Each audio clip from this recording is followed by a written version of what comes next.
Welcome back. Welcome to the second part of It's Closer Than You Think. I hope that you've watched the first DVD or the first part of It's Closer Than You Think, because last year, October, November 2008, I recorded a DVD entitled It's Closer Than You Think, and on that DVD, I said that it was at the time that the financial crisis was just emerging in the world, and I explained that there were 4 things that were coming together at the time, which were leading to the possibility of the launch of the New World Order. I've had feedback from many of you right over the world, and I encourage that because we like to be able to know what's going on in various places around the world. If you'd like to contact me, do so directly on email, info@homebase.org.za. Many of the emails that have come back have been positive. Many of them have been confused, and many of them have been negative. People have said, you can't say these things, and you don't have any grounds on which to base your judgments.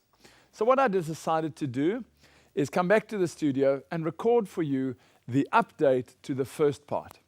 This is now May 2009, and if you remember, if you've watched the DVD, you will remember that in the previous DVD I said, let's just see where we're going to be in January or February 2009. Let's see how things pan out and see what happens. Well, we're now in May already of 2009, and now we can look back in history and compare November to where we are now and see whether anything has happened. Just to recap the previous section of It's Closer Than You Think, do you remember the text word in Revelation 13? Where it spoke about the Antichrist? It said, and he, the Antichrist, causeth all, both small and great, rich and poor, free and bond, to receive a mark in their right hand or in their foreheads, and that no man might buy or sell save he that had the mark or the name of the beast or the number of his name. Do you remember that discussion? Well, we had to go to the beast and say, please, Mr. Beast, could you tell me what your mark is? Remember we did that. Well, I would like to take you back to a graphic and show you. Do you remember what Jesus said? Come unto me, all ye that labor and are heavy laden, and I will give you rest. Ezekiel 20 says, moreover also I gave them my Sabbaths to be a sign, an oath between me and them, that they might know that I am the Lord that's sanctifying them. So the Lord gave us the Shabbat, the Sabbath oath, the oath, the signature or the identifying characteristic. He calls it his sign between him and his people. And it's the 4th commandment, as you can see on this graphic, that is a problem today. You can see that the 4th commandment has been chiseled away by satanic influences. You know, it's because the 4th commandment is God's seal.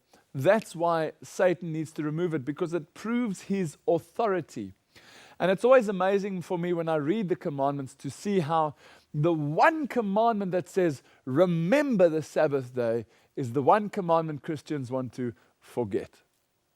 So where the Lord says, come unto me, all ye that labor and are heavy laden, so the Pope says the same thing. He says, come unto me, all ye that labor and are heavy laden, and I will give you rest. He says, Sunday is their mark of authority.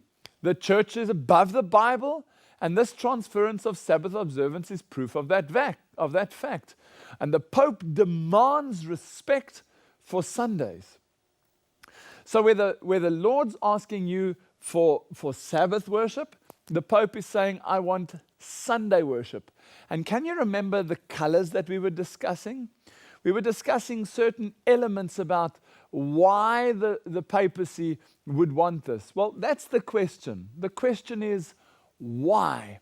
Why would the papacy call for governments worldwide to institute a Sunday law?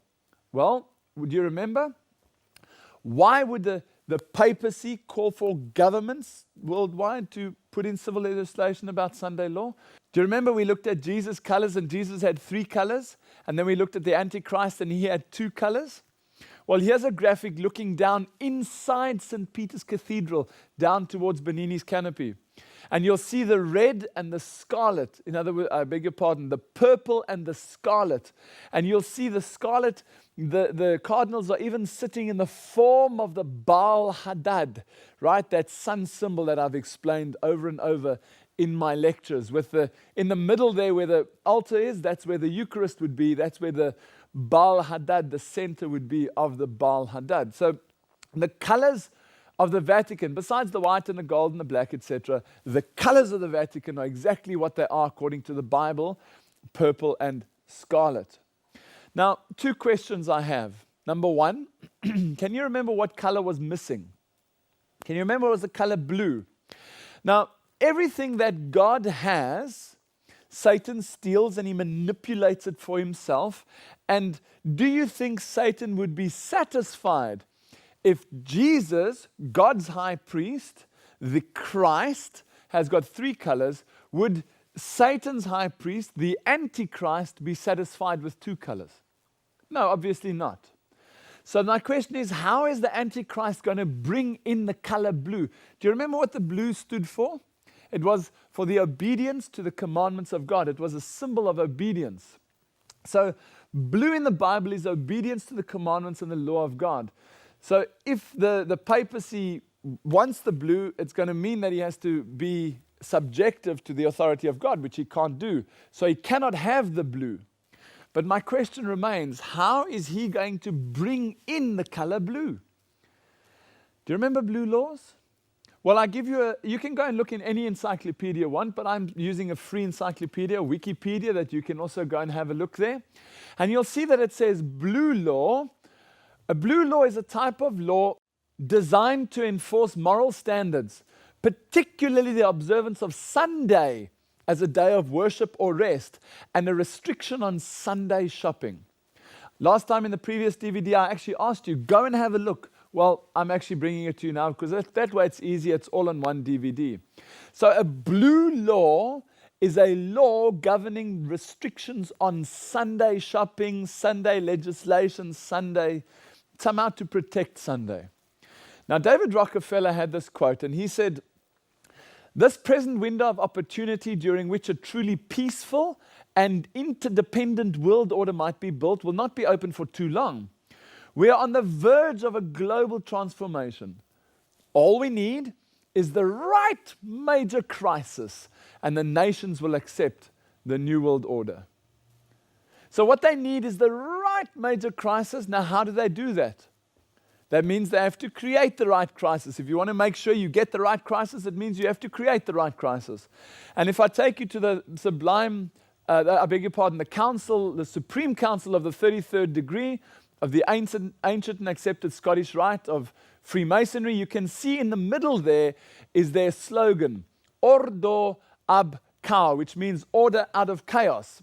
There you can see the phoenix rising out of the ashes, which is the symbol of the order coming out of chaos. This is also the symbol of the coat of arms of South Africa, right? That comes from Hegel. Do you remember we discussed Hegelianism, the Hegel principle, which is you take thesis and you rub it against antithesis or antithesis. You rub them up and out comes synthesis. You take the blacks and you take the whites, you rub them together and out comes democracy. Well, that's what they did in South Africa, and that's what they do, ordo ab chaos. So they have to create the right chaos in order to manipulate the system to bring the right type of order. Now, I would like specifically for the South African audiences to give you some background before we look at the wider audience.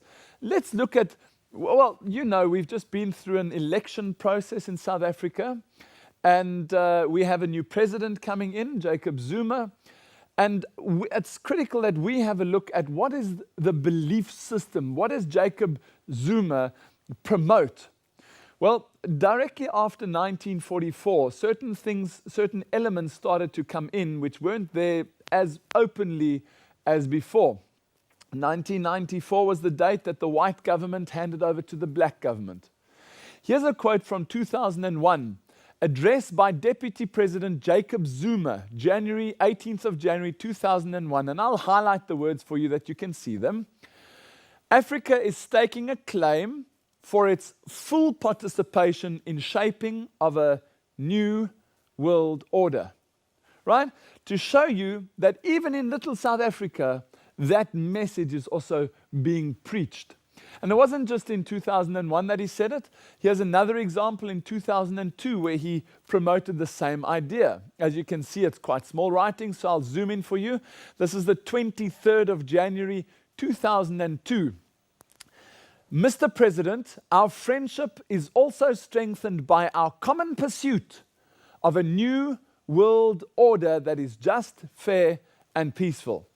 So again, Mr. Zuma saying that one of the main objectives in his role inside the leadership of South Africa is to bring South Africa into the New World Order.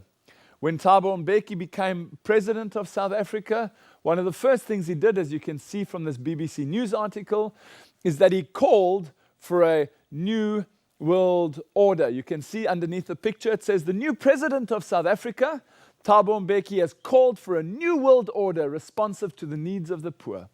So he's calling for a new world order, one of the very first things he did. And then that was on June 25th, 1999. A little bit later, in 27th of August 2002, 3 years later, he called again. Read this with me. Mbeki calls for a new world order. In today's rap, Mbeki calls for a new world order, Cheney bangs the drum, etc., and Chief Rabbi issues a warning to Israel. So Thabo Mbeki, the president of South Africa, calling, we need a new world order. We need a new world order. Right. Now, a couple of months ago, Thabo Mbeki stepped down, and South Africa received a new interim president to hold the fort between Thabo Mbeki and the new president coming in. What did this gentleman have to say? And please look at the date on this. This is BUA News, and you'll see there it's the 30th of January, 2009. Listen to what it says, and I've underlined it for you, but I'll read the whole thing. Now is a very good time to position and prepare for the upswing. The African continent has been least affected by the global financial crisis, he said, adding that after the global recovery, listen to this, after the global recovery, there will be a new order. We hope that this development is embraced constructively by the developed world. Listen carefully. The new global economic order must see Africa at the center, not the periphery. And just the last bit there says, said President Motlanthe. Right? So you can see that as you step into the role of leadership, one of the very first things you have to do to make sure that the whole world knows you're in line is to call for a new world order. And that's what the president did, and he's been part of the discussions, including the G20 summit. But he wasn't alone, because the finance minister of South Africa, Trevor Manuel, also went along to these big discussions to try and figure out what's going to happen with the world economy. And on the 17th of March, 2009, Trevor Manuel had an interesting comment. As you can see from MoneyWeb, Trevor Manuel calls for a new world order. So over and over and over, the leadership of South Africa are making the noises about a new world order. Now, I hope that from just the one DVD that you had, It's Closer Than You Think Part 1, I hope that you are able to see and realize that this is not conspiracy, this is fact. There's a movement towards a new world order, and all they need is the right crisis, and then the world will accept the new world order. And what about our new presidency?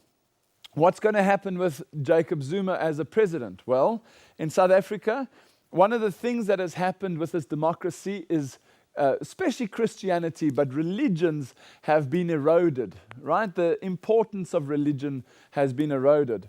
But yet, you can see, as Bible prophecy predicts, the coming together again of religion and politics. Religion and politics. And here's an example of that from News 24. Zuma says, God is for the ANC. The church's support for the ANC was an unequivocal Bible or biblical declaration that if God is for us, who can be against us? So he's quoting the Bible and he's saying, God is for the ANC. Nobody will be able to stop us, because if God is for us, who will be against us? And please note that that was in March of 2009. We're in May? March. That's only 2 months ago. Now, there were 4 specific aspects that I referred to in the presentation last time. I said they need, in order to have a new world order, they need to have, number 1, all the computers in the world being able to communicate with one another. So they needed a common platform, and they needed the right major crisis. They needed a technology meltdown, which we saw happen in Y2K. It didn't happen, but it was enough to get all the world's computers talking on the same platform. Then they needed a global political focus. They needed a global political threat, which we saw was 9/11. They needed a global environmental focus, which the high priest of global warming, Al Gore, has now done a very good job on telling the whole world about global warming. And then I said, what the last thing they're going to need is a global financial management system. And I predicted that the financial crisis that was happening at the time would lead to the New World Order, because those 4 aspects sews everything up and allows them then to launch the New World Order. I obviously didn't know what was coming down the line, but I said, let's just see where we are in the beginning of next year. Well, there we are now. So now I'm looking back, and I'd like to show you in this presentation what has happened since the previous time we were with you up to today. One of the things I want to refer to first is I want to take you back to the year 2000, the New American Century. This is a document that was penned out by Dick Cheney and Donald Rumsfeld. It was called the Project for a New American Century. It was the blueprint that they would follow when they won the presidency a few months later. Among a couple other things, it states the following: our plans will take a long time to accomplish, absent from some catastrophic event, such as a new Pearl Harbor. Our plans, meaning for a new world order, are going to take a long time to come right, unless we have some catastrophic event like a new Pearl Harbor. Now, why is that a key word? Well, the words Pearl Harbor, to those of us that have done the research, make absolute sense. You see, Pearl Harbor obviously was one of the things that happened during the Second World War, and documents regarding Pearl Harbor have been kept secret for 50 or 60 years, I can't remember exactly. But after that, they have to be released to the public. So when the time had elapsed, those documents became available for the whole world to read, and shock of all shock and horror of all horrors, reading the documentation, the secret documents of government at the time, you can see very, very clearly how America knew beforehand that the bombing was going to take place in Pearl Harbor. Not only did they know, they put more soldiers there so that the American soldiers would be blown up and be shot. And that way, America would never be able to get the blame for what happened at Pearl Harbor. So Pearl Harbor is a signal, or are signal words for saying, we know what's going to happen before it happens, so when it happens, it's happening for a reason, even if it happens to our own people. Go and have a look on the internet for Pearl Harbor exposed, or Pearl Harbor uncovered, or Pearl Harbor the truth, and then you'll see what I mean. Now, just about the time of the financial collapse, in fact, as you'll see from the next article, October 6th, 2008, there was something came up in the news. Pope Benedict declared that the world's financial systems are built on sand. And please note, you'll see, when you're reading about Pope Benedict, how often you'll see Obama's face on the same page, subliminally linking the two for mankind, to see the connection. But there the Pope says, be careful, because what you have, your wealth, has been built on sand. And a couple of days later, that was the 10th of October, 4 days later, bang, down went the European and Asian markets. They started to plunge again. And the world economy, they said October 12th, 2008, is near meltdown. But then this article came up, and look at the date, January 19th, 2009. The title is, Warren Buffett says that the United States is enduring an economic Pearl Harbor. Right? You pick that up?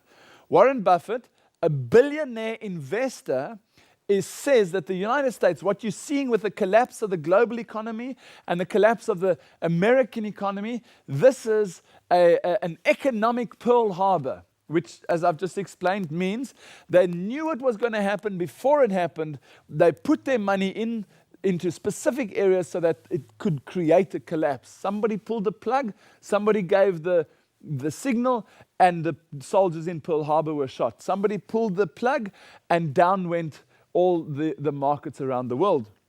Now did you notice some of those banks were 200 years old? But all of the banks, all of the world, all at the same time just collapsed, right? It was like watching a well-coordinated ballet, as if all the ballerinas were lifting their legs at the same time. So all the banks were doing same moves all at the same time. It was fascinating. But Bible prophecy tells us in Revelation 18 that the merchants have waxed rich through the abundance of her delicacies, Rome's delicacies. So, understanding that there's a link in the Bible between Rome and business, or Rome and stock exchanges, it's not difficult then to look into the stock exchanges and say, can we find something there which you wouldn't normally find? And here's a perfect example. In Manila, in the Philippines, here you can find a Roman Catholic priest raising the Eucharist during a Mass, which is held after the first day trading of the year at the Philippine Stock Exchange in Manila. So, perfect example, right? You've got the first day's trading, and then you've got the Mass dedicating whatever that has happened there to their God, right? Not the Bible God, their God. Now, as the markets crashed, do you remember who stepped up to assist? Who came in and said, we'll bail you out, we'll help you out? Do you remember who it was? Well, here's an article from Sky News. Government is to take stake in banks. You'll probably remember that article. Here's another one. Treasury is planning to take the shares in banks. Now, I mentioned when I was speaking to you last time that that's not just a $700 billion gift. What they're doing with that is they're saying, right, you give me your shares, I'll give you the money. It's a trade-off. It's not a bailout gift. It's a trade-off. I want your shares. Now, associated with shares goes voting power. And I had people comment and tell me that the shares that are being sold within these companies are only non-voting shares. But I'd like to challenge that, because as you'll see in a couple of minutes, it's not just non-voting shares that have been put on the line. The question is why? Why does the government want shares in banking institutions? Why would what are shares? Do you remember? We've just explained it. Shares are control. So when people are thinking it's the safe shares without voting powers, I'd like you to just hold on, because towards the end of this presentation, I'll give you an example of what's going on behind the scenes. But I'm still asking, why would the government want shares in banking institutions? You see, the Bible says that no man might buy or sell. And that's the key. When are we going to look at Bible prophecy to understand world events? You see, that's what we need to do. No man is going to be able to buy or sell. So, what has happened during 2009, towards the end of 2008 and these first couple of months and weeks in 2009? Well, it's quite exciting. A lot has happened. And the previous DVD of mine was bang on the button. So let's have a look at what's happened over this period. Gordon Brown and Cameron outline rival green visions. A new world order is needed to save the world. And then on the 6th of April 2009, there was a big push for the new world order. And this is the Far East. So if I go back, Europe is pushing for a new world order. The Far East is pushing for a new world order. As you can see here, on April 10th, 2009, Russia and Iraq call for a new world order. And it wasn't just them, this happened previously in history. Let me just leave that picture of Hitler for a while, and then we discuss this idea of a new world order. A new world order is a single government worldwide, right? Which they've been trying to get through various elements. It is not a conspiracy. What I've shown you from Jacob Zuma to Motlanthe to Thabo Mbeki, Russia is calling for it, China is calling for it, the Middle East is calling for it. The whole world is calling, please give us a new world order. So what is this world order and how does it work? Well, the new world order, as I say, is a single political entity that controls the entire globe. But it's not just that, it goes a bit deeper than that as well. Have a look at this picture as I showed you just now.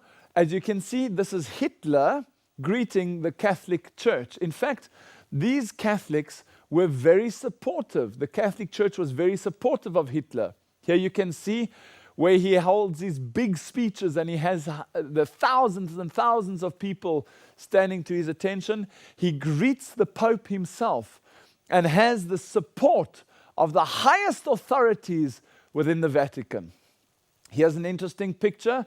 On the right, you can see the SS, the Nazis, and on the left, in fact, on the right, what I'm showing you there is Joseph Mengele, and on the left, you've got the Catholics also raising their hand and saying, Heil Hitler. My question to you is, who's that guy in the middle?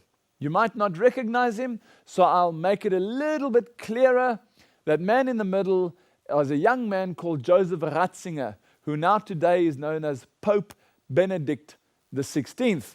Now, this just so happens to be the man who controls today the Roman Catholic Church, right? As we know. But so what does this have to do with world politics? I want you to notice in that picture you saw Ratzinger standing between the Nazis, politics, and the church. Now he's continued with that role, now that he's the Pope, to try and bring together church and state. And I showed you in the previous presentation how he now says that the church's role in politics is for the good of all. So he's trying to bring the Roman Catholicism into the political arena. But as this article tells us, like Bush, Hitler also offered a new world order of peace. So this new world order is not a young idea. It's something that's come a long way. In fact, in 1917 already, they were starting to plan how they could manipulate that and come up with artificial crises to come up with a new world order. And when Hitler was given his commission to go and do what he had to do, he did it with absolute precision and to great admiration of the Catholic Church. You see that he was a pawn that was running towards a new world order. But it wasn't just him. Since then, other dictators have also come up with the idea of a new world order. People like Muammar Gaddafi. Saddam Hussein he called for it. All over the world there's this calling for a new world order. But what is it about a person like Hitler, a dictator, that they need in order to become successful in their role? Well, number one, they need to be charismatic. Number two, they need to somehow be different to the normal people. Number three, their charisma that they have, they must exude in their preaching or in their speaking when they are speaking to crowds, which causes, number four, the crowds to flock en masse to come and listen to this dictator. That's what they had with Hitler's days. Hundreds of thousands of people came to listen to him and willingly bowed down and said and were absolutely enthralled. Mein Führer, they would say, you know. And these are ideas which, if you look at the TV today, you can see again. When Barack Obama is speaking, hundreds of thousands of people crying their eyes out because their leader has come, their savior, and almost like a God on earth. Now, last time in the previous presentation, I showed you this image of McCain and Obama, left and right. Behind them is Cardinal McCarrick, showing that the Catholic Church is backing whatever happens in the election. They will be behind it and in support of it. And I've had ridicule from people all over the world who've said that that is not a signal picture. That is not a way of showing what the intention is. And so I said, Lord, if that's the case, then you show me. If I'm doing something wrong, I will come back to the studio, I will record it differently, and I'll make sure that the whole world knows that I made an error. And I asked the Lord to please send me some information which I could show to either show correction or show that it was correct. And the Lord gave me this picture from the presidential election, the race that was on at the time between Al Gore and George Bush. There you have the picture I've just shown you between McCain and Obama. There you have the picture between George Bush and Al Gore. Can you see both of them, the church backing them? These are what is called this is what is called a signal picture. And if I replace the one at the bottom with Hitler, it's exactly the same thing. The Pope and Catholicism backing the religious leaders. So you can see again how this idea is being marketed through the media channels. And now, amazingly enough, it's not only called the New World Order, as you can see on Time magazine, it's now even called Barack Obama's New World Order. And look at the date, April 3rd, 2009. Wow, it's been a busy time. By the way, for those of you that have watched the God's Final Call series, you will remember that I showed the bloodlines, the family ties between George Bush and the various people, and how Al Gore was actually a cousin of George Bush, and didn't matter if you took George Bush or Al Gore, either one would have been the same family. Well, you won't believe it, but maybe you will. Read this article and you'll see that BBC News explains that Obama is a distant cousin of George Bush. It has emerged that Barack Obama is a 10th cousin once removed of the man whose job he wants, George W. Bush. Isn't that incredible? Just like with the rest of the presidential elections, this one seems to have somehow managed to get family again into the seat of power. And what happened in London at the G20 summit? This is the group of 20 industrialized nations that are coming together to discuss how to further the world's economies and produce more money and affluence and help the poor.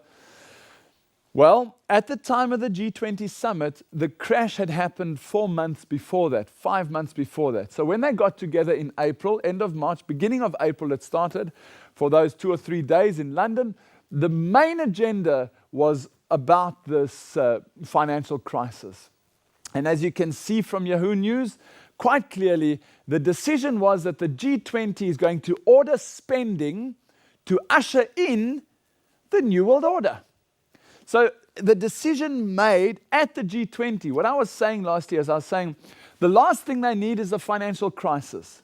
Once you have a financial crisis, you can then get a group of people somewhere in the world to come up with legislation, to put enough money together to start the New World Order. And that's exactly what happened on April 3rd.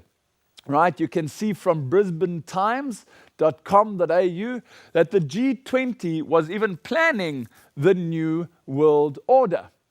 This video clip is probably the easiest way. Instead of me saying they made an announcement, or Gordon Brown came and said the following will be happening, I can just show you the video clip and then you can make your own mind up what he says. Listen to how he explains a new world order as a result of the financial crisis and as a result of the discussions they're having at the G20, where Trevor Manuel was calling for a new world order, the same thing. Now Gordon Brown actually gives the announcement. Listen to this. As well, for the first time we have a common approach round the world to cleaning up banks' balance sheets and restoring lending. We are engaging in a deep process of reform and restructuring of our international financial system for now and for the future, and we have maintained our commitment to help the world's poorest, and we have put more money aside for that and also for a green recovery. These are not just a single collection of actions. This is collective action, people working together at their best. I think a new world order is emerging, and with it the foundations of a new and progressive era of international cooperation. We have resolved that from today we will together manage the process of globalization to secure responsibility from all and fairness to all. And we've agreed that in doing so, we will build a more sustainable and more open and a fairer global society. Did you hear what he said?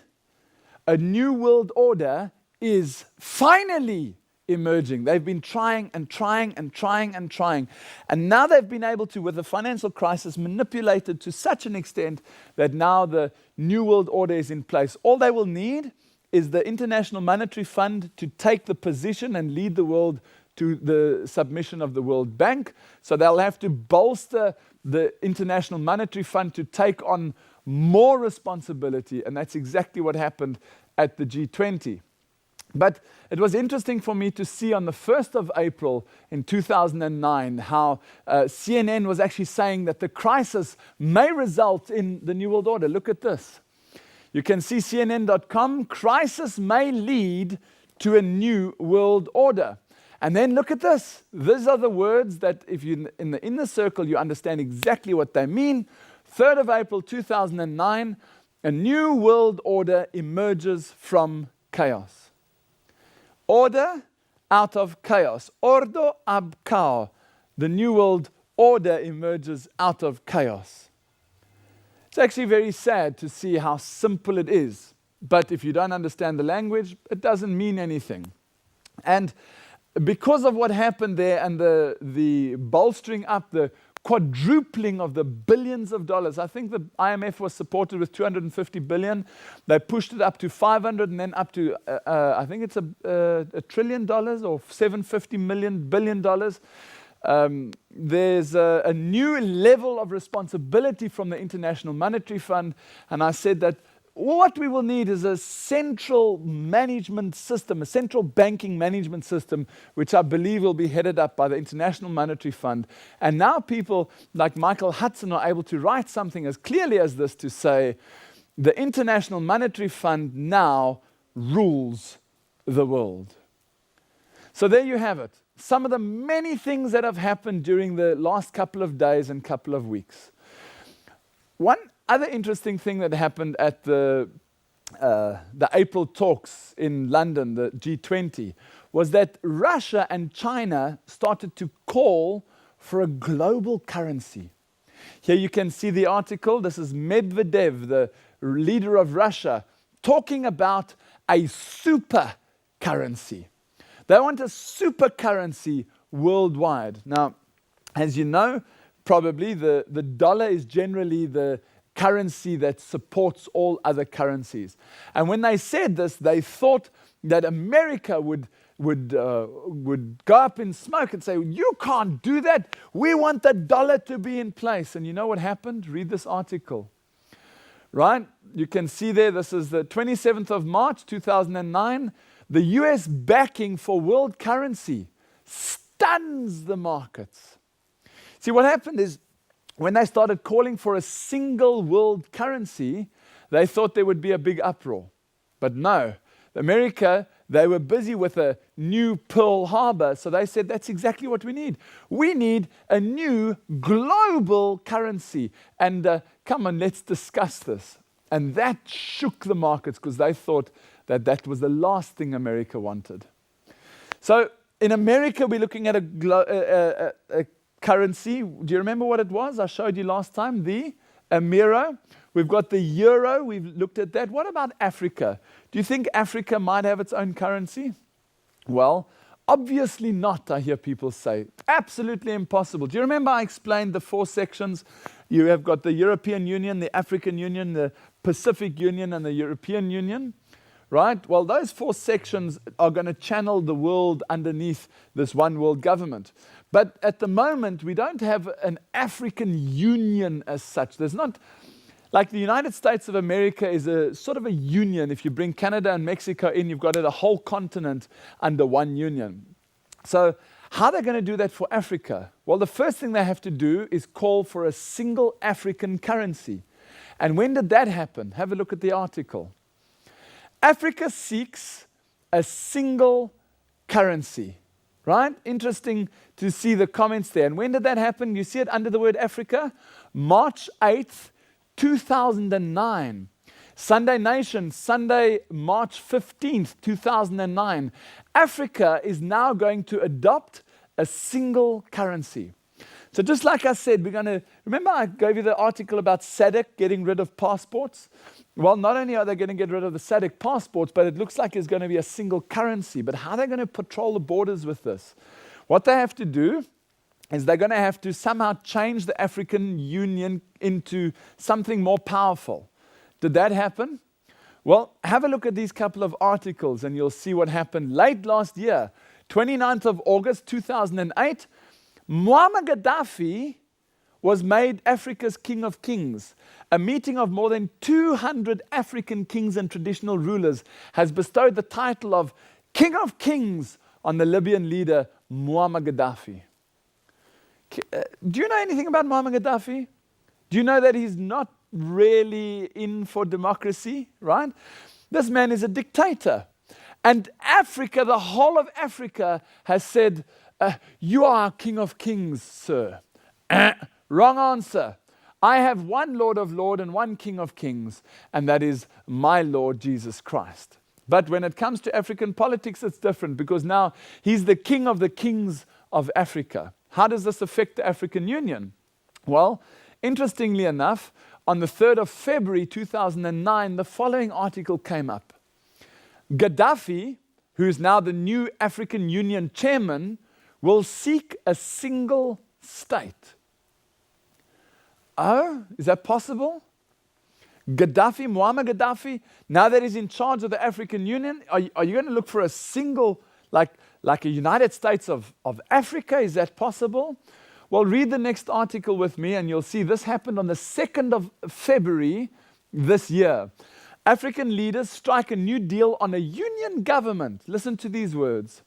The African leaders agreed to disband the African Union Commission and create a more powerful African Union Authority to act as a temporary union government as efforts are made to create a sovereign, listen, United States of Africa. Wow, there you go. Unbelievable. Bible says the whole world will give their power over to the beast. And this is what's happening. You've got to get everyone channeled together. Let's look at a different section of this article. Down at the bottom, it says, we are now moving closer to the formation of a United States of Africa. So can you believe it? Not only do we have a United States of America, but now they're moving to a United States of Africa. What else can we see about this? Did you notice that this wasn't all over the news and the whole of South Africa and the whole of Africa was up in arms about it? Listen to this article, and this, as you can see, comes from the own government, the South African government. Please notice on the top there, you'll see the phoenix rising out of the ashes. And this is the phoenix with the pyramid in the middle with the capstone in place. And the 7 sun rays of the sun god Mitra. This is sun worship. Let's find out what they say in this article.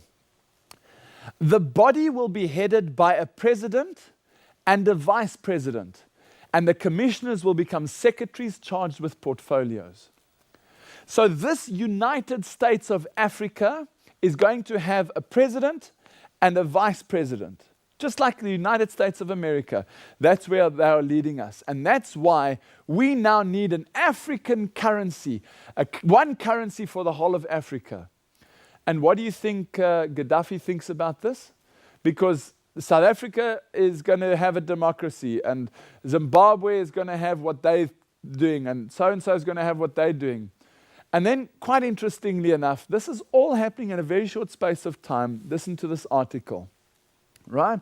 It says there, 4th of February 2009, that Gaddafi condemns Africa democracy. The new African Union chairman, Libya's leader, Muammar Gaddafi, has said that the multi-party democracy in Africa leads to bloodshed. So, according to him, multi-party democracy leads to bloodshed. Well, that's a nice way to hide behind it. What he's looking for is a dictatorship, a single currency, single state all over Africa. And it's called the African Union, the United States of Africa. So that's what's been happening as a result of the financial crises and various fascinating things. But let's leave Africa alone for a moment and look into Europe. Do you know when Europe's constitution was framed and written? Well, it was signed on the 29th of October 2004. Here you can see the European leaders standing on their balcony for their photo opportunity. European leaders sign the European Union Constitution. So you can actually see that they've signed, they're going to sign it now. My question to you would be, where? Where do you think they would sign it, right? Probably in London. It would make sense to me. They've got the best hotels in London.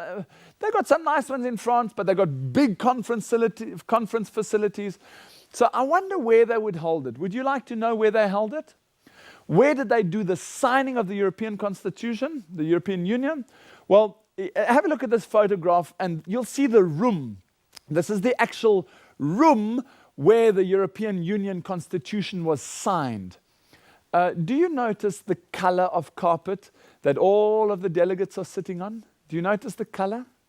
Right, the color blue? Now, where is this room? Most of us wouldn't recognize it. So let me put the name underneath there so that you can read it and see whether this starts to make sense. Where are they signing the European Union Constitution? It was signed at Capitoline Hill, the Orazzi and Curiazzi Hall at the Campidoglio, the political and religious center of ancient Rome. Today, home of Rome's City Hall. That was October 29th, 2004. Okay, why do they choose Capitoline Hill? Do you know that Capitoline Hill, we have a Capitol Hill in America, and that gets its name from Capitoline Hill in Rome. Capitoline Hill gets its name from Jupiter, sun worship, the most senior deity of the sky, they called him. And in 509 before Christ, Capitolinus, the temple of Jupiter, was inaugurated. Capitolinus became the seat of government, the seat of power, and it was handed over, became Capitoline Hill, which is known today as Rome, the highest seat of authority inside the Roman system or inside the Vatican, Capitoline Hill. So at Capitoline Hill, the seat of authority of Rome, they go and sign the European Union Constitution. Now, if I'm getting married, right, and I need somebody to take a photograph of me, what type of scenery would I have? Would I go to the train station? No. Would I stand on the highway? No. You go and choose the scenery of your photograph to match the message of what you're trying to explain. So you'll stand there in a nice garden or possibly in a beautiful, tranquil place with lots of greenery to give you the impression of what the message is you're trying to convey. Now that happens with all things. All types of advertising, they use that sort of messaging system through the signal pictures. So when they're signing the European Union Constitution in Rome, what do you think the backdrop will be? What do you think will be behind them when they're signing the Constitution? Would you like to have a look? Here's a picture for you to see.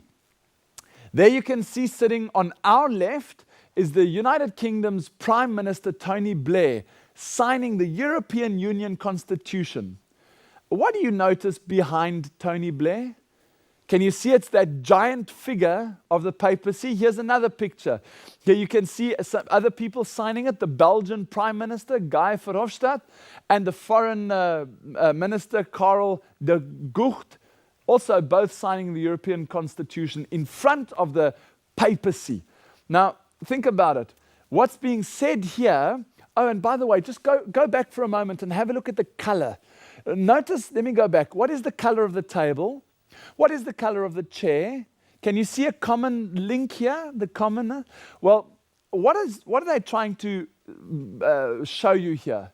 Is that whatever they are signing is under the blessing of the papacy. Do you get that? Whatever's being signed at the table has the oversight, the overview, and the backing of the papacy. This is a different way of depicting the same thing that I showed you with Cardinal McCarrick and John McCain and Obama, just in a different setting and at a different level. Now, let's go and look for a moment at an image of the Tower of Babel. This image was put together by an artist called Bruegel, right? And you can see it's an unfinished spiral type building. If you were to go to the European Union, in fact, you go to the European Union Parliament in Strasbourg, you will notice that it's built in an unfinished manner in a form of a spiral. Now, that's not by chance, because the European Union issued a poster a while ago which stated Europe, many tongues, one voice. And on it was the Tower of Babel. And as you can see, there is a crane. Now, what they said when, I can't remember who the French leader was at the time, but the French parliamentarian or boss man said, "We are rebuilding the Tower of Babel, and this time we will succeed." You see, what happened at the Tower of Babel in the beginning was that the Lord was not happy that they had decided on another Babel. Do you know what Babel means? Mikael means he who is like El, God. Michael means Mikael, he who is like God. Babel means gate to God. So Jesus is the Bab to God. Jesus is the door. I'm the way, the truth, and the life. No one comes to the Father but by me. So at the time of Nimrod, when he was building this tower of confusion, what was happening there is the Lord was showing, I don't want you to have another Babel, another gate to God. There's only one gate to God. Brothers and sisters, what's being depicted here very clearly is on that post, and I want you to look at it again, please, because you'll see there, they said this is the new Tower of Babel, a new tower of another gate to God, another way to get to God. And please have a look. You'll see there's 12 stars, right? One is hidden behind at the back there. 12 stars around the Tower of Babel. And look at the stars. They're in the form of the goat of Mendes. Can you see the horns, right? And the ears and the face of the goat. Now, Europe, many tongues, one voice. Can you see that this is the inverse of what happened at the Tower of Babel? The Tower of Babel, it was one voice and one nation, which the Lord then split up into many tongues. Now they're saying, no, Europe is many tongues but one voice. They're coming together and they're trying to undo what God did, and now they're going to put in another Babel. They don't want to worship Jesus. They want to worship the Babel of their choice. And that Babel has also got blue. Jesus has got blue. They don't want that blue. They want another Bab's blue. Let's have a look. If you look at the European Union flag, what do you notice about the colors? Can you see it's blue? And in the blue, you'll see the 12 stars, right? The 12 stars of the European Union. So what, I hear you say? So what? That's blue. Well, wait a moment, and just if you're a Catholic or if you understand what I'm talking about, here's a picture of Mary, right? This is any picture, most pictures you can use, especially the older ones. What color is she wearing? And can you see the stars around her head? Here's another picture. You can see Mary with the color blue again. And pause the DVD and count the stars. It's not just on Mary. You'll see it you'll see at the bottom there, it says Città del Vaticano. This is a coin from the Vatican. And count the number of stars on your TV screen or on your computer screen, and you will see that there are 12 stars and the color blue. Now, this is not God's blue. This is a different blue. This is the Antichrist bringing in his blue law. Now, what about the European Union? I've shown you where they went to go and sign in the Constitution. But what about modern day? What's going on at the top of the European Union? Well, have a look at this article and you'll see that it's the 13th of January last year. Tony Blair kicked off his campaign to become the European Union president. And not only did he do that, but later on, this is February 2009, the 8th of February, a year later, President Blair, the former Prime Minister, is now set to become the European Union chief as Sarkozy, the French president, battles to win him the post. There's a movement to try and put this man, this Prime Minister, this ex-Prime Minister, into the position as European Union head. Remember, we've already got a dictator in the form of the African Union head. Now we're looking for the European Union head, and we need to wonder, who's this going to be? Well, have a look at the Canberra Times, what they say. That 15th of December, I beg your pardon, last year, 2008, they came out and told us that Blair was actually a secret Catholic at number 10 Downing Street. He wasn't a Protestant like he claimed to be, he was a secret Catholic.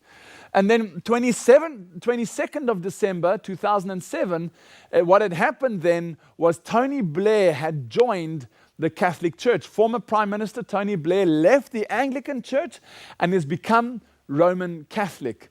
And now you can see here what is written so clearly. Look at the date, February 6th, 2009. Wow, they've been busy this last 2-3 months. At last, Blair is free to do God, and America loves it. And note the colors on Barack Obama's wife's dress. If you understand the signal pictures, you'll know what I mean. Just have a look again at the graphic, and then I'll carry on. Can you see the blue? Right? Again, linking the European Union and the authority of blue back to the political powers around the world. Revelation 17, verse 12 to 3 reads as follows. The 10 horns that you saw are 10 kings who have not yet received a kingdom, but who for 1 hour will receive authority as kings along with the beast. They have one purpose and will give their power and authority to the beast. What does this mean? Well, let me explain. When the Lord gave us guidelines to govern every aspect of our lives, how many did he give us? 10. Do you remember? And in the statue of Daniel, when you get down to the toes, those represent the entire world. How many toes are there? 10. The number 10 biblically represents completion, or in the entire coverage, in other words.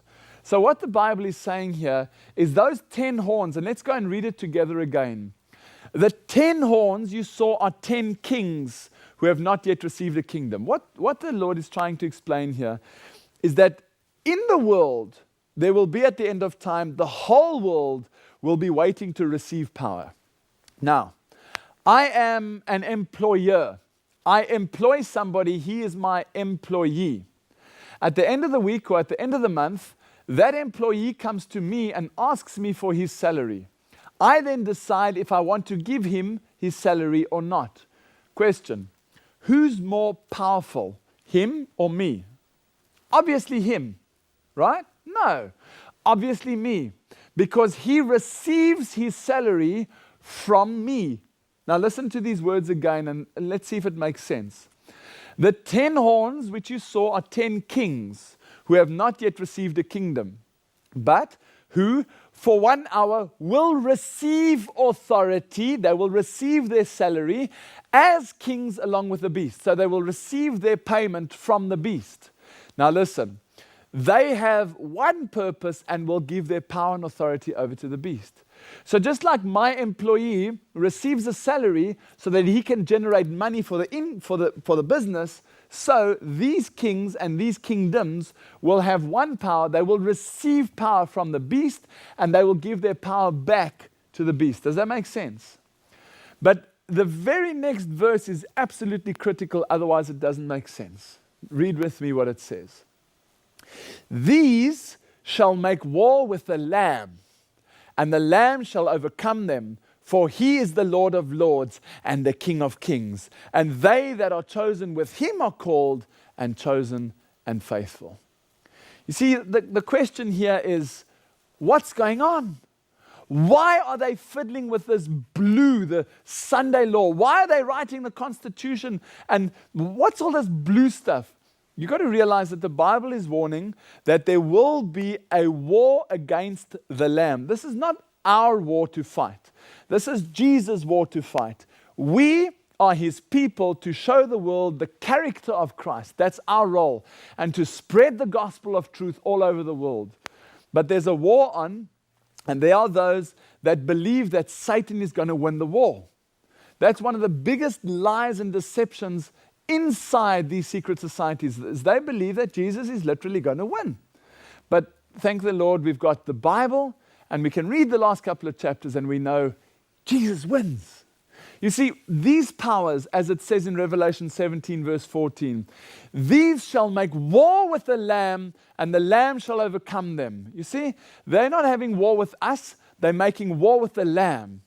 And not only just against Jesus, but specifically against his authority. Do you remember the three colors? What were they? Do you remember?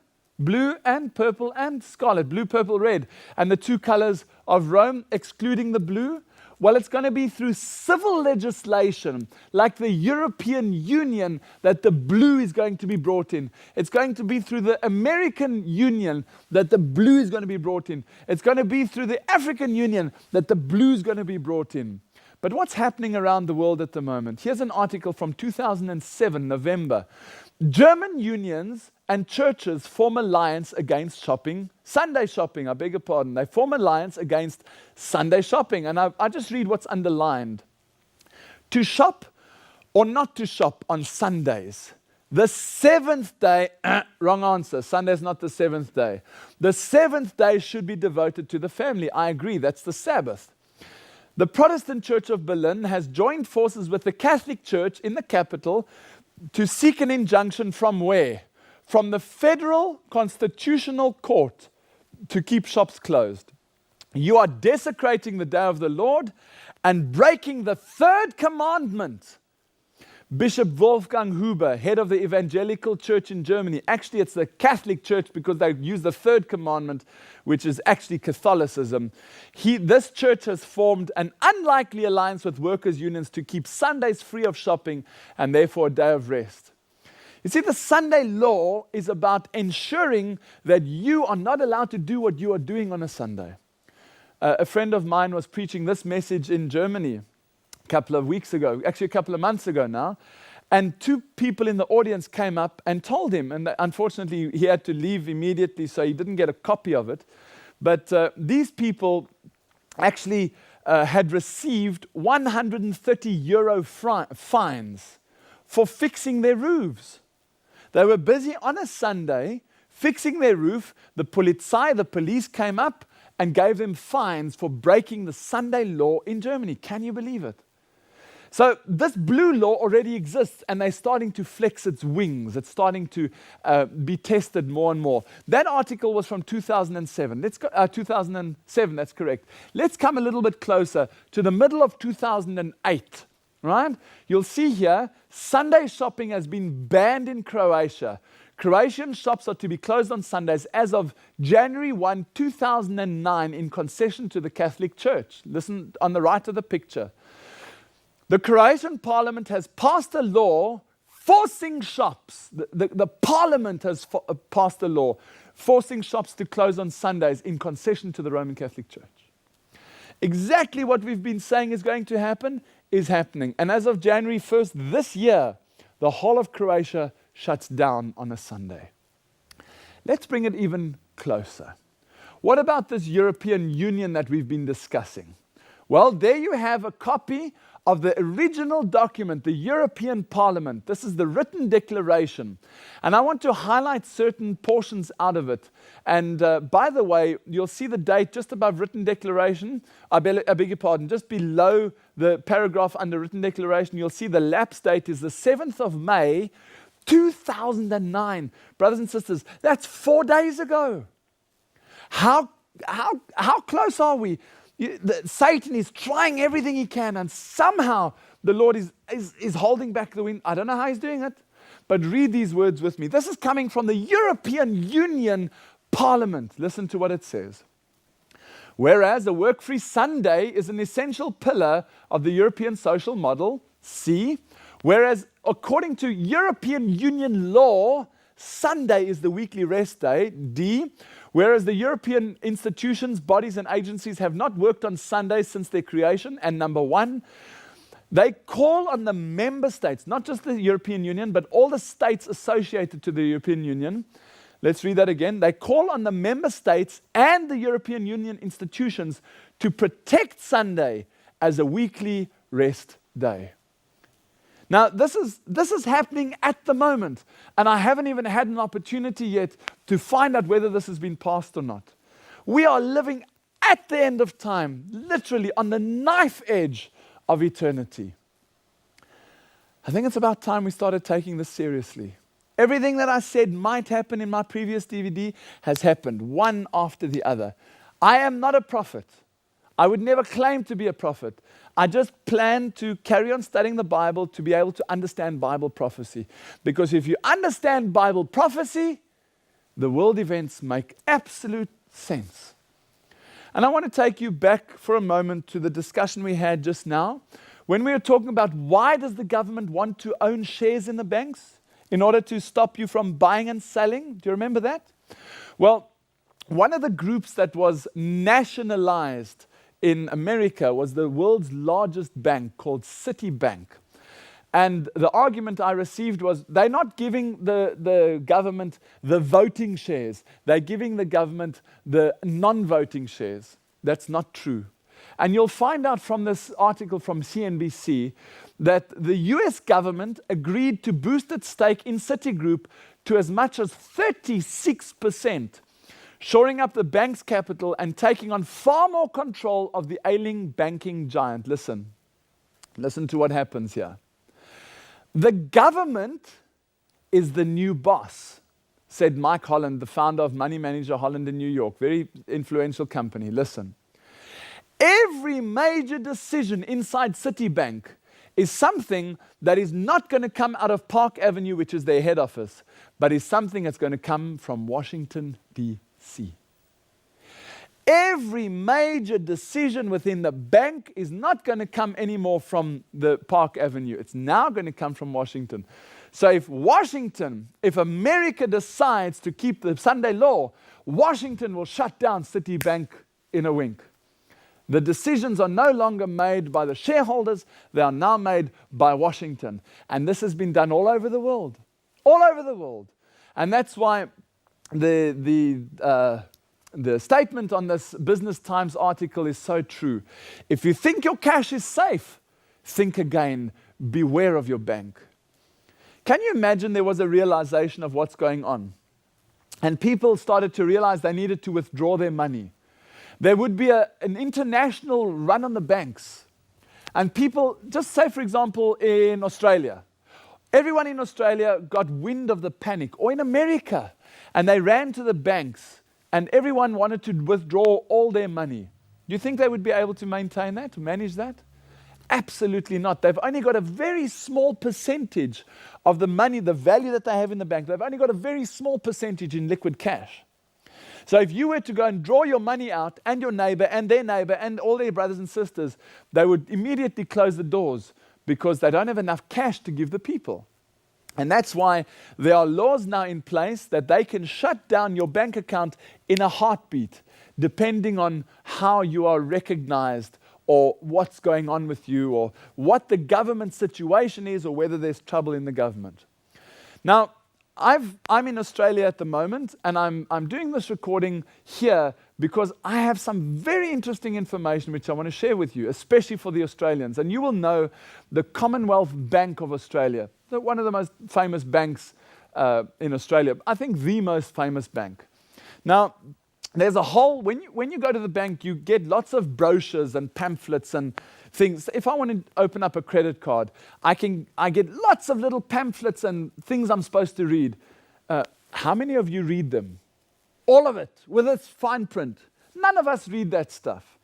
And they're bargaining on that, because I want to show you what's embedded in this. And go back to your own bank, wherever you are in the world, and have a look at this. This is just one brochure, important information about credit cards. And you can see at the bottom there, it says Commonwealth Bank. And the date in the middle is the 1st of March, 2009, these are the conditions of use. If you have a credit card with a Commonwealth Bank, these are the conditions of use, the terms and conditions. Have you read your terms and conditions? Well, I want to go to page 6 and 7 of this document and highlight something. It's just a normal brochure that none of us really read. You can see there at the top it says code and then device, disclosure date, the EFT code as you're going down the left, electronic equipment, and go down then to the other side, hour, and then password, PIN. And then there's something called a prescribed person. Now, a prescribed person to me is a person, that's the identified individual. It's like prescribed medicine. If you go to the chemist, you get a prescription and you go and fetch your prescribed medicine. Or as an example, I have a prescribed diet because I have a certain blood group or whatever. You have certain prescriptions like prescribed. So when I read this, it made absolutely no sense to me until I read, and the wording was weird for me. Let me zoom in a bit and let's have a look what that paragraph says. Prescribed person, a person who appears to us either A, to be a prescribed person or entity under the Charter of the United Nations, B, to be in breach of the laws of any jurisdiction relating to money laundering or counterterrorism, C, to appear in a list of persons with whom dealings are prescribed by the government or a regulatory authority of any jurisdiction, or D, act on behalf or for the benefit of a person listed in subclauses A to C. Now, so what? Well, I realized that, in fact, I didn't even realize that somebody showed me that the spelling is different. It's not prescribed, it's proscribed. So I said, proscribed, what's that? Let me go onto the internet and have a look at dictionary.com. Here you can have a look at it and have a look what proscribe means. I'll read from the top with you that you get this with me. Proscribe is a verb, and number one, to denounce or condemn a thing as dangerous or harmful. Number two, to put outside the protection of the law or to outlaw. Number three, to banish or exile. Number four, to announce the name of a person as condemned to death and subject to confiscation of property. You see that? Proscribed isn't the prescribed person. It isn't the person whose name's on there. Proscribed, and let's go back to the previous picture now and you'll see what it means.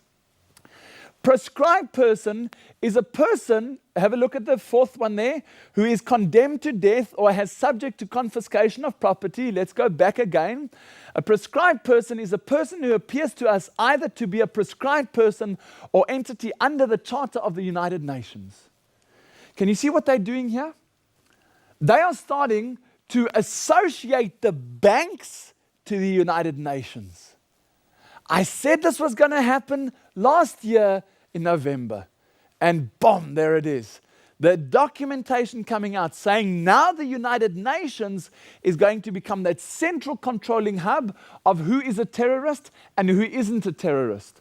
And if you are, we have the right to confiscate your money and to take everything away from you and lock you up and even put you under a death sentence. There's a big difference between prescribed and proscribed. How brilliant is that? One letter, and it makes all the difference. Now, if you understand what's going on at the United Nations, then this will make even more sense. Have a look at this video clip that I'm going to show you in a minute, and have a look what the impact of this will be. The United Nations is trying to shut down the free speech of individuals, specifically pertaining to religion. Islam is always the scapegoat, so just put Islam to the side and think about your position when the Lord calls you to accept His blue and you stand in contradiction to the blue of the Antichrist. Or if you happen to do an evangelistic crusade or teach people about the Antichrist, who he is and how he's trying to bring in these colors and what the problem is, have a look what the United Nations is trying to do to us. Please note that they pushed this bill through last November already as it's unsigned, but it's gone through. I forget the words, it'll come to me now. But then, now in March this year, they actually wanted to make it official. Watch this video clip with me. There is a major effort taking place to curb free speech in this country, irrespective of our Constitution, our Bill of Rights. And free speech advocates say the United Nations has come down on precisely the wrong side. The United Nations has adopted what it calls a resolution combating defamation of religions. The United Nations now wants to make that anti-blasphemy resolution binding on member nations, including, of course, our own. That would make it a crime in the United States if the United Nations were to have its way to criticize religion, in particular, Islam. Kitty Pilgrim has our report. The UN General Assembly is considering a binding resolution urging member states to make it a crime to criticize Islam. What they would do would be to make it illegal to put out a movie or write a book or a poem which somebody could say was defamatory of Islam. The so-called anti-blasphemy resolution would call on governments to pass their own laws to determine what can be said about religion in public. The resolution urges states to provide within their respective legal and constitutional systems adequate protection against acts of hatred, discrimination, intimidation, and coercion resulting from defamation of religion. But the U.S. says the concept of defamation of religion has another meaning. While appearing in name to promote tolerance, the implementation of this concept actually fosters intolerance and has served to justify restrictions on human rights and fundamental freedoms. Even talking about the influence of Islam on terrorism could be called criminal under this resolution if adopted by an individual country. You are entitled to say that in America, but not if the UN has its way. They would criminalize that kind of practice, and they are trying to do it elsewhere around the world. A group of 57 Organization of Islamic Countries, the largest bloc at the United Nations, has been pushing it out of concern, it says, over anti-Islamic behavior, saying this resolution is a major step towards sensitizing the international community on the serious impact of defamation of religions. Last December, the General Assembly passed it as a non-binding resolution. And this year, a binding resolution is expected to be introduced as early as March. Human rights activists say its influence is already being felt. There have been a number of prominent cases, most recently in India, for instance, the editor of a newspaper was charged for reprinting an article that had initially been printed in the UK. While the article mentioned the three major religions, Christianity, Judaism, and Islam, the editor was arrested for, quote, hurting the religious feelings of Muslims. Did you hear that? They want to pass it, or it already has been passed as an unbinding resolution in December. Now they want to pass it as a binding resolution, right? And all member states of the United Nations are going to enforce that you will no longer be able to speak against any other religion. We don't want to speak against any other religion. We just want to speak Bible truth. And the whole world is going to have to make a decision whether you're going to accept the blue of Christ or the blue of the Antichrist. Can you see the urgency in why these DVDs have to go out all over the world? Spread them like the leaves of autumn. Get the message out. Because if they're locking up editors of a newspaper just because he's reprinting something that was already, he doesn't even come up with it himself. He's just reprinting something. That means books like The Great Controversy, that means DVDs like this will be banned possibly even this year still. The urgency is like it's never been before. I'd like to take you into the Senate for a moment. How do they pass these bills? How do they get these bills through, something as ridiculous as the one you've just heard at the United Nations? Well, in order to understand that, I want to take you into the Senate, and I want you to watch a senator reading out one of the bills. This bill is specifically HR 8791. Go and find it on YouTube. Go and find it on Google if you want to. This bill is passed, but before it gets passed, the senator has to read it out, and then they're allowed to take a vote whether they want it in or want it out, etc., etc.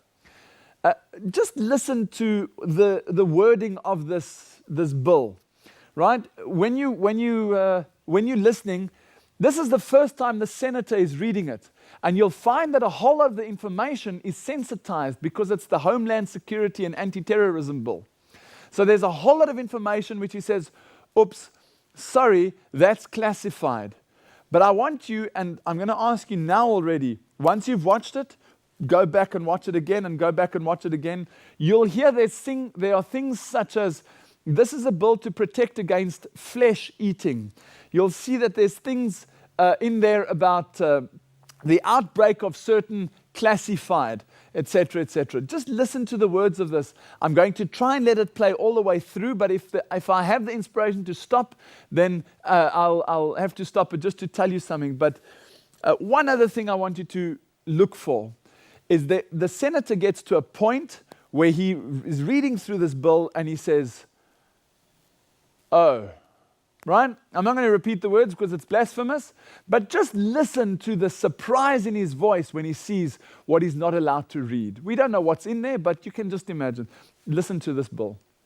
Congress shall now vote for approval of H.R. 8791, the Homeland Terrorism Preparedness Bill. Said bill requests emergency response funding up to and including, this section is classified, dollars to prepare for a national level terrorist attack and or attack from classified. Funding for first responder personnel and vehicles would be doubled if said attack leads to more than 80% of national population being affected by classified. This funding shall commence in conjunction with the first attack on classified or the first large-scale outbreak of classified, dependent upon which comes first. Civilian and military units shall be trained in containment and combat of classified, including irradiated classified, with possibility of classified airborne, classified flesh-eating, classified, and or all of the above in such event as classified spewing, classified escape, are released or otherwise become uncontrollable. Air Force units may also be directed to combat said classified due to their enormous size and otherworldly strengths. Did you hear the wording there? Due to their enormous size and otherworldly strengths. So what they're preparing for is not from this world. They are preparing for something else, right? Bigger than what we are normally dealing with. And if you just put the word swine flu and avian flu, etc. in there, it makes absolute sense. But listen now what he says to the breakout of the urban something or other that's worse than your worst nightmares. Listen. Should event occur in urban areas? Jesus. That's classified, far surpassing our darkest nightmares. Should casualties exceed classified, body disposal actions shall be halted and associated resources shall be reallocated to classified underground, classified protected birthing centers. A new Bill of Rights shall be drafted and approved by classified. Having now reviewed the bill, I ask you to please cast your vote. Can you see how it works? That's in the Senate. He's so shocked what he's reading. He can't. No, past our worst night. What are they preparing for? Right? There's something going on. Well, in America alone, there are over 600 concentration camps. I've given you photo footage of this already previously, but I've never given you video footage of the concentration camp until now. Now I have video footage of an Australian concentration camp which is up and running and fully manned, fully operational, and yet standing empty. Look at this. Refugee advocates have savaged Australia's giant new offshore detention centre, calling it over the top and a waste of taxpayers' money. Despite claiming a more humane asylum seeker policy, the Rudd government says it still plans to use the $400 million Christmas Island facility. Is this state-of-the-art for dealing with asylum seekers or an inhumane, scandalous waste of $400 million? The centre is totally over the top. The security is extraordinarily harsh. Last week, the Rudd government took Amnesty's Graham Thom and other leading refugee advocates on the 5-hour flight from Perth to Christmas Island to inspect our new immigration detention facility. They've now written to the minister calling the centre extremely harsh and stark, the centrepiece of a policy that is unfair and potentially harmful. This is the environment that drives people to eventually go on hunger strikes, to sew their lips together, to jump off buildings. It was built by the previous Howard government. The Rudd government says children will not be put in the new centre, but others might be. It says the facility is needed as a deterrent. We will see more boat people. There are people looking for refuge all around the world. In fact, refugee advocates expect the Christmas Island facility will only be used occasionally, if at all. Even idle, it will cost taxpayers $9 million a year just maintaining it. $400 million white elephant that they're not going to use because it is just too harsh. Did you hear the figures? It cost the the Howard government $400 million to put in this concentration camp. And it costs them $9 million a year just to maintain it. And it's standing empty. What for? Because it's fun? No, there's a plan going on. You know that there's one concentration camp in Alaska which is said to hold 2 million people? These are big, big places. And it's about time that we realize that the final events are right in front of us. You know that in 2007 already, the FBI started putting together the database, their final biggest database. Listen, the FBI prepares vast database of biometrics.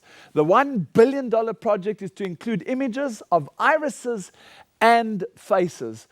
They will be able to determine people and recognize people just walking through an airport from the face scans and the iris scans, which we already know are available, but not on a worldwide scale. This is something which they're putting in for worldwide control. This is part of the new world order that we've been speaking about over and over and over and over. Now today, I don't have to prophesy anymore. I can just click a button and you can see it today. It's history. Today, my brother and my sister, you have two choices. You can either accept the Antichrist's blue Sunday law, or you can accept Jesus Christ's blue Sabbath law. Blue you will accept. That's a given.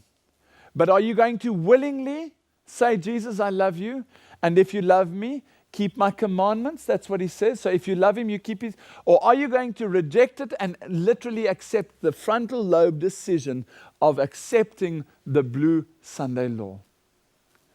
This world has literally got nothing left in it. There is nothing left for us here. The only solution we have is Jesus and heaven. Brothers and sisters, work, work, and work while there still is time, because time is almost finished. Listen what she writes in Christ Object Lessons, page 69. When the fruit is brought forth, and she's quoting from Mark 4, verse 29, when the fruit is brought forth, immediately he will put in the sickle because the harvest is come. What fruit, Lord? Tell us. Christ is waiting with longing desire for the manifestation of himself in his church. When the character of Christ shall be perfectly reproduced in his people, then he will come to claim them as his own. Christ is waiting for himself to be reflected in his church. You just look into the church at the moment and you'll see there's a problem. The church does not reflect Jesus Christ. He's going to shake it, he's going to clean it, and he's going to purify to himself a peculiar people. But just like she wrote in Testimonies, volume 9, the agencies of evil are combining their forces and consolidating. You can see it now in the news. They are strengthening for the last great crisis, and the great changes are soon to take place in our world, and the final movements will be rapid ones. One influence is working for the purification of the church, the other for the corrupting of the people of God. Although there are evils existing in the church, and there will be until the end of the world, the church in these last days is to be the light of the world that is polluted and demoralized by sin. God's church is supposed to be the light of the world. Jesus says, I'm the light of the world. You are the light of the world. And he wants us to reflect his character and his nature. Brothers and sisters, the Sunday law is coming. Please understand, we are closer. Just the 4 or 5 months that have gone between the last time I spoke to you and now, 6 months. In the last 6 months, you can see how busy they've been. Where are we going to be in a year's time? Please don't waste time. The Sunday law is closer than you think. Thank you for your time.